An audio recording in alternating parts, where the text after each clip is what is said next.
Pia msanii wako alionekana akifanya show chaka tu chaka na wengi wakasema Rayvanny ni ame-approve kwamba msanii wake aende kwenye shows hizo Mac Voice, au ni nini kimetokea, au msanii ana njaa kwenye lebo ndio maana ameamua ajitafutie?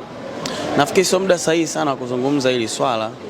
Mwenyewe nimeona kama ambavyo umeona wewe. Nafikiri nikikaa na cabinet nzima ya label, nafikiri wao watakuwa na neno la kusema.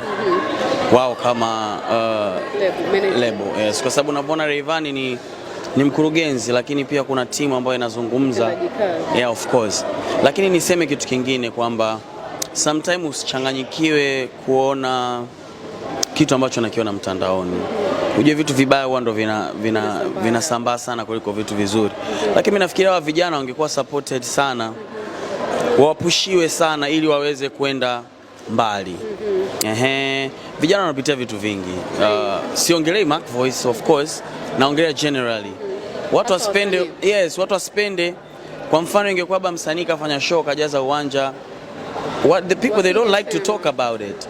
Ila wakiona kama kuna changamoto, watu ndio vitu ambavyo wanapenda kuviongelea. Nitatoa kauli rasmi kama mkurugenzi au kama label nzima, lakini for now mimi nimeona kama ulivyoona wewe.